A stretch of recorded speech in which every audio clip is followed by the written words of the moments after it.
Welcome back to New World Next Week. I'm James Corbett of CorbettReport.com. I'm James Evan Pilato from MediaMonarchy.com. Dozens of national emergencies have been in effect for decades.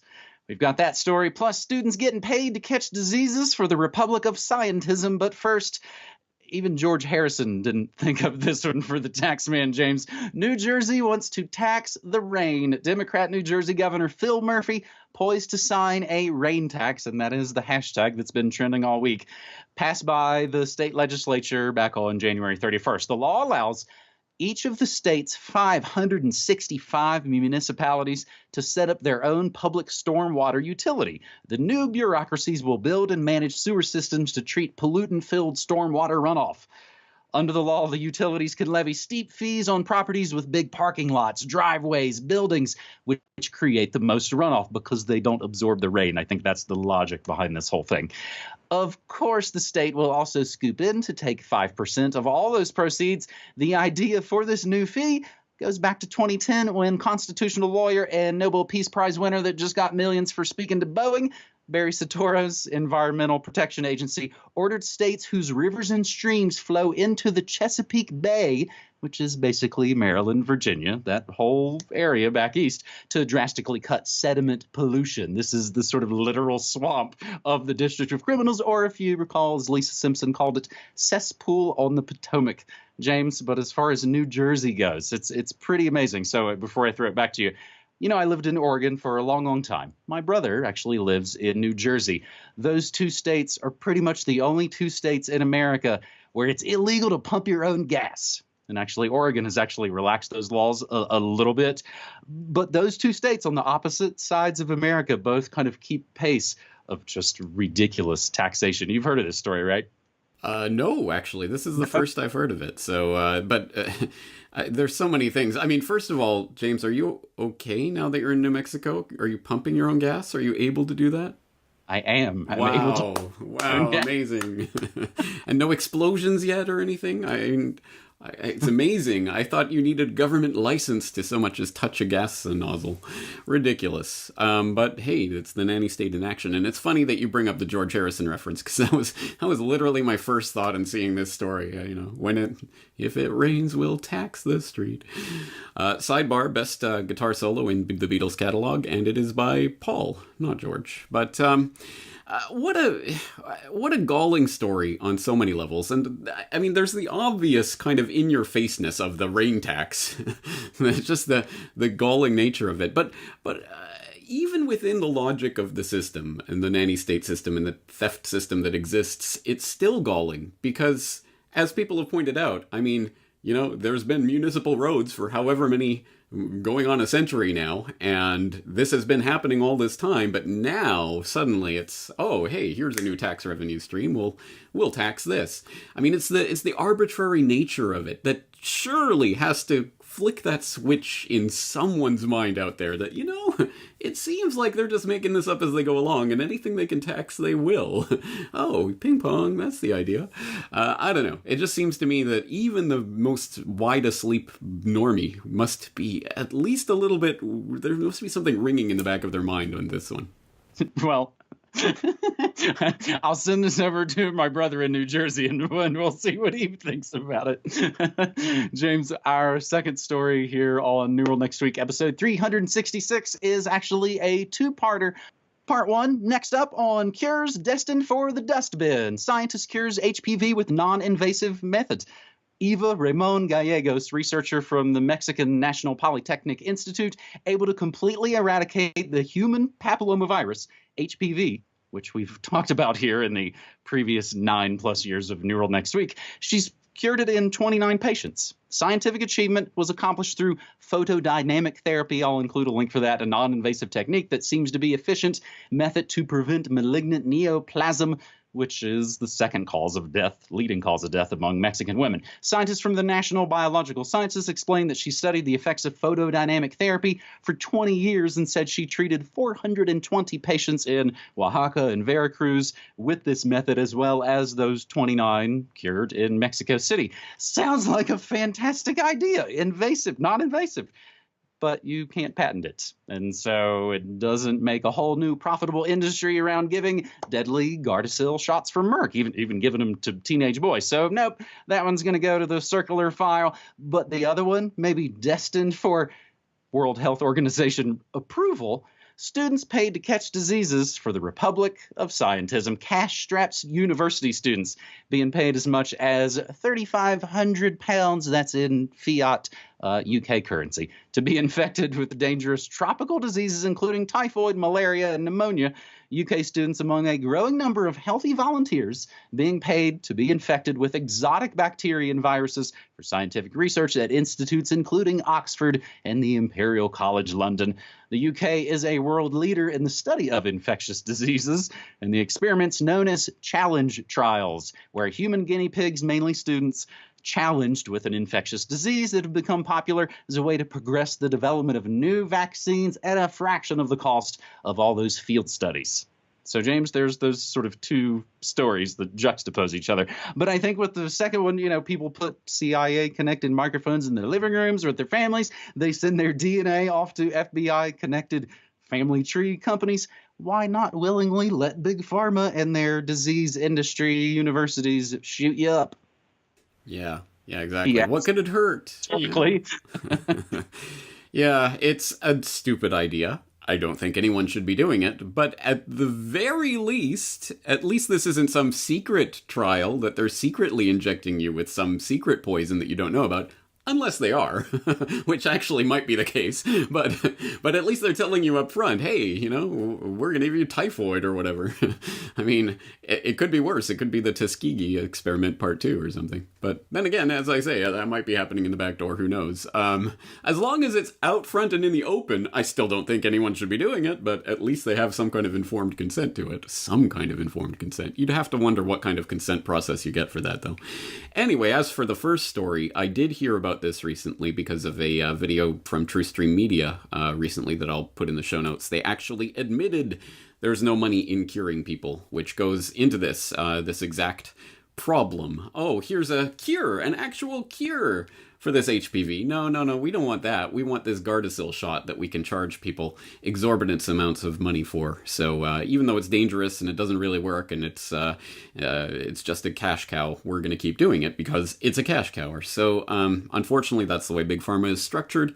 No surprise to our regular audience, but another one of those stories that you might want to run past the people in your life who may be a bit incredulous as to the idea that, there's actually cures for things? I thought we were just constantly in a state of sickness, and the only thing that will save us from being constantly on death's door is these wonderful non-cures from Big Pharma. No, actually there are real cures. It's just that you don't get to see them, and they don't get hyped, and you're never going to see it again because there's no money in it. James, there's been a bunch of recent stories, pretty gross stories about all the latest from Johnson & Johnson and all of their, thousands of cases against a ton of their faulty products. It gets pretty gross, I think, in a lot of ways. So for our third and final story here on Neural next week, it is Valentine's Day, at least over here in the States. I could not find any sort of love-related stories here, so what we'll do for the third story here on Neural next week, episode 366. Interestingly enough, now I got it from our buddy Doug Owen at Blacklisted News, but it sources back to ABC News. That's the American Broadcasting Corporation. You might know them as being owned by Disney. Not many things here in the States not owned by Disney anymore, at least as far as the infotainment world goes. But even Disney News knows that dozens of national emergencies have been in effect for decades. We have this conversation here in the States as we're looking at another shutdown related to the border psychological operation. Will he, won't he? Trump sign a national emergency. So given that discussion, this is why Disney News was looking into the story. And I think this is a really interesting one that maybe in some ways could just help sort of normalize all of this as it's become pretty normalized. According to the Federal Register, 58 national emergencies have been declared since the National Emergency Act of 1976 was signed into law by the good guy known as President Gerald Ford, on the Warren Commission report, all that good work that he did there. 31 have been annually renewed and are currently still in effect as listed in the Federal Register. Now, Jimmy Carter got it all kicked off in 79 with one national emergency There's, of course, about Iran. Now, interestingly enough, nothing listed at all during the Reagan, which was 8 years, and in the even Poppy Bush. So what, you got 12 years there of neither of those guys signing a national emergency? I find that pretty interesting. Then it kicks into high gear when we get President Bill Clinton with 6. He kicked it off with one that combined 2 previous national emergencies, all about WMD. Really interesting kind of, prologue there for us. Then he did one about Jerusalem, one about Iran, one about Colombia, Cuba, Sudan. So that's Clinton with 6. Then after the skull and bones selection, Baby Bush gets in and says, hold my beer, 11 from George W. Bush. Kicked it off with one in Macedonia. Then on August 17th, 2001, right around when they were ignoring the bin Laden determined to strike at America, there's one about export control regulations that's pretty interesting. Then the 2 biggies from Bush related explicitly to the events of 9/11. But then he's got one about Zimbabwe, one about Iraq, Syria, Belarus, Congo, Lebanon, and North Korea. That one renewed by the Swamp Thing just last summer. So then after that, the guy that added 5 wars onto Bush's 2, he really dialed it back. Obama just did 10 national emergencies: Somalia, Libya, Yemen, Ukraine, South Sudan, Central African Republic, Venezuela, China, and Burundi. And then finally, my friends, he's already beat Barry at murdering people with flying robots, and he's at 3 emergencies and counting. One in Myanmar, one about Russian interference, and one in Nicaragua. So, James, like I just said in the previous segment, we're already under dozens of emergency declarations from both Coke and Pepsi. So what's another one? Yeah, what's another one? Just one more on the list, I guess. This goes to underscore an important point.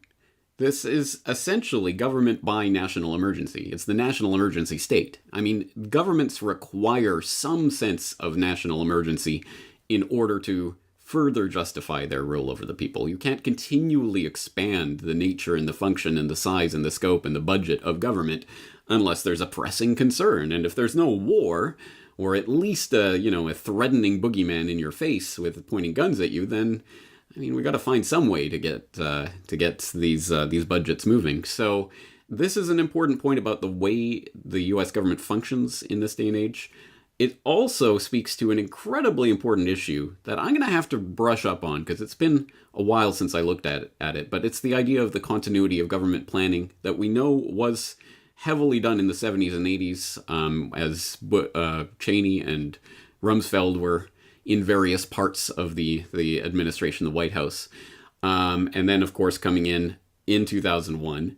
And then whatever happened in terms of continuity of government on 9/11. And that is an important issue. Was government or constitutional government suspended formally at that time in a secret operation or something that was never quite revealed to the public? What does the national emergency declared on September 14th, 2001 and renewed every single year since then? What does it actually do? How does that affect the function of government? What is happening behind the scenes there? I know that Dan Hamburg and Peter Dale Scott have covered this and talked about it and written about it at length. So as I say, I'm going to have to brush up on it. But if you're interested in that, you can go to the Corbett Report archives way back, interview 67 back in 2009 with Dan Hamburg, where we did touch on this subject. And I've talked about it a few times since then, but I think it needs perhaps a little bit more fleshing out. So this will be on the back burner. Thank you for bringing it back onto the front burner. Absolutely. Now, remember, Bush in 2001, which we just noted, all this really kind of kicked into high gear. He was called the unitary executive. This was up for debate and some bit of discussions, as democracy dies in darkness, as they say. But really, I think in some ways, to maybe boil this down a little bit, the way that these work. This is why when you hear about storms and things where the governor declared a national emergency, it's the magical words that push aside all the pesky constitutional bugaboos that lets them and their buddies at SAIC or 3M or Walmart or God knows what all kind of come to the table.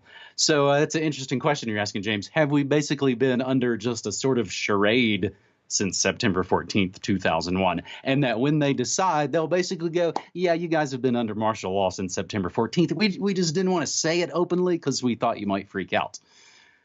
That's the question. I look forward to your further investigations into that, James. I had a little bit of time off as my wife, who's been away on an extended work trip, was back into town for a few days.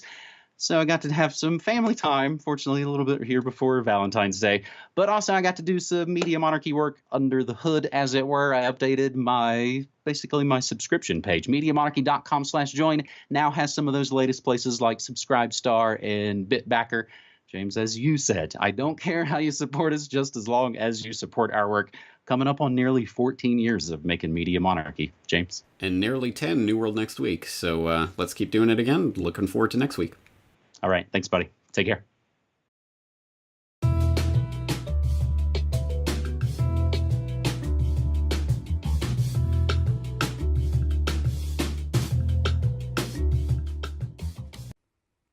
Hello friends, James Corbett here in the sunny climes of Western Japan, July 9th, 2018, and I say that advisedly because it is a sunny day here today, although obviously it has not been in recent days. So thank you to all of those who wrote in with your concern about myself and my family, having seen, I'm sure, the incredible devastation that's been wrought in Western Japan over the last few days with the apocalyptic flooding, the incredible amounts of rainfall that Western Japan has seen over the last few days.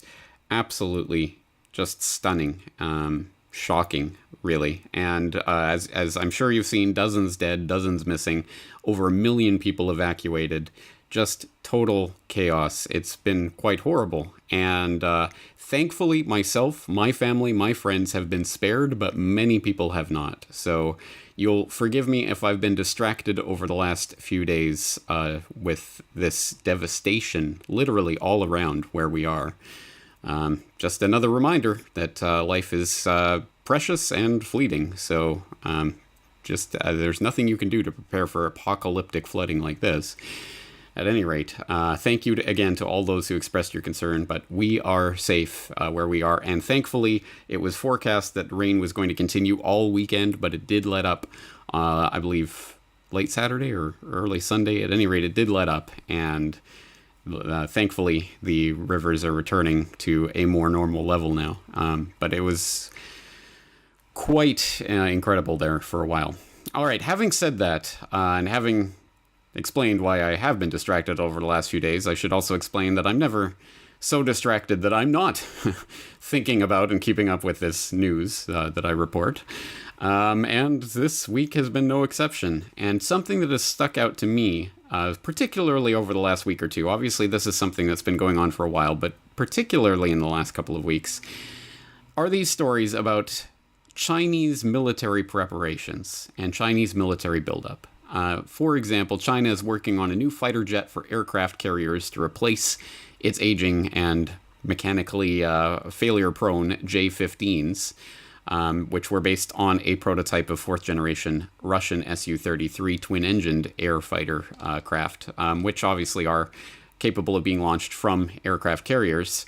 Now it looks like China is looking to replace them in something newer and shinier and tip-toppier, and perhaps even more headline-grabbing, the laser AK-47, quote-unquote, that has been developed by a Chinese company that is being marketed as the ZKZM for my Canadian brethren, 500 laser assault rifle, which apparently produces an energy beam that cannot be seen with the naked eye, but can pass through windows and cause instant carbonization of human skin and tissue, set fire to objects near and far. Some pretty incredible things, and there was some skepticism shown in the international media when this was announced, so the company released some videos of them basically setting some things on fire with this laser gun.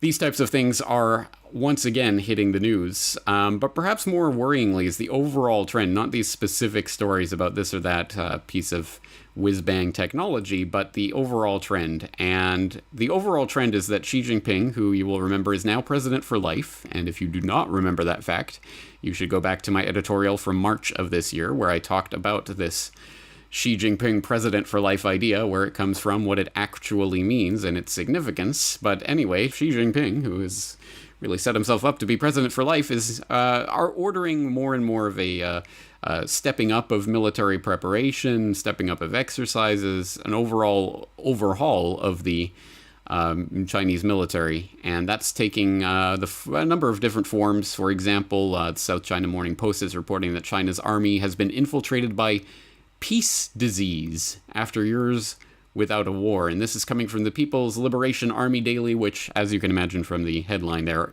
yes, is a propaganda rag, a Communist Party mouthpiece. But at any rate, the People's Liberation Army Daily had an editorial recently in which they literally said, peace disease has been a common symptom in our military for decades, and if we don't make up our mind to eliminate those evils, we must pay a heavy cost in the event of a war. We can only stop a war when we are able to fight. I wonder where we've heard that kind of war is peace rhetoric before. But perhaps most interestingly is a leaked document that was published by Kyodo, or it was not published by, but reported on by Kyodo News last week. China's military reforms aimed at offshore expansion, Communist Party document says.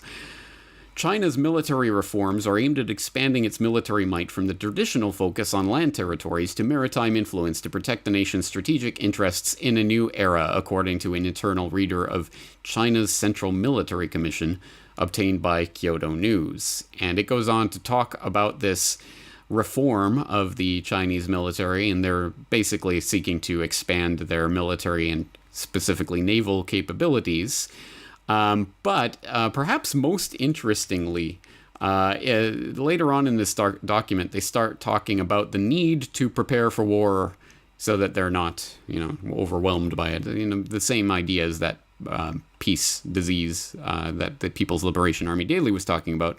But it says, through a series of adjustments to the military strategy, the balance, dimension, and expansion of our strategic goal will be strengthened.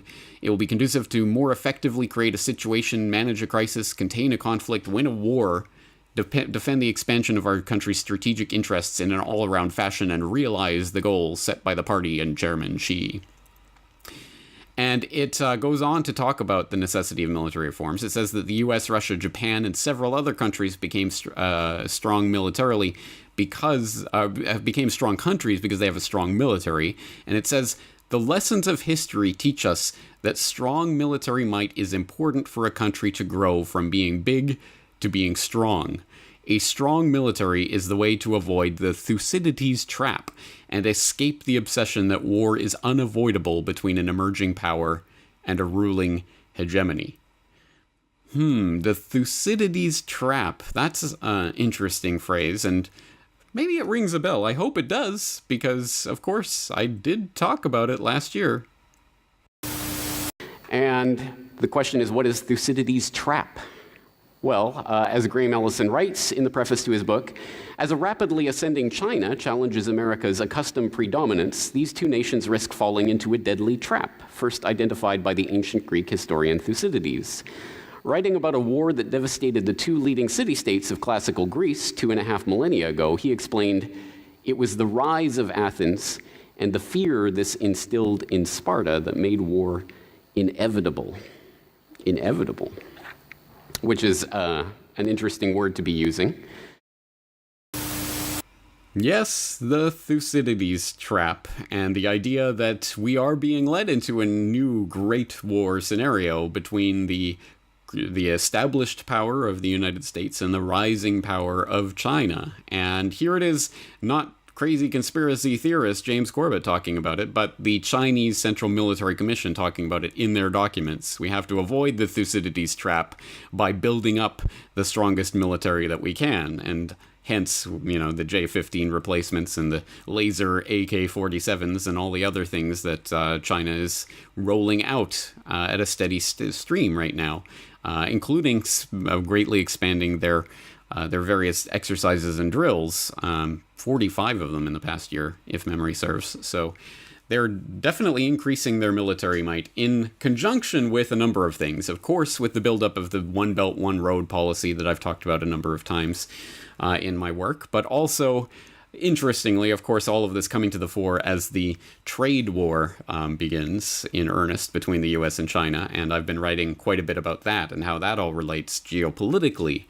So militarily, geopolitically, economically, all of these things coming to a head exactly as they did in World War I, exactly as I pointed out in my Echoes of World War I presentation. Please watch the full or listen to the full presentation if you have not yet done so.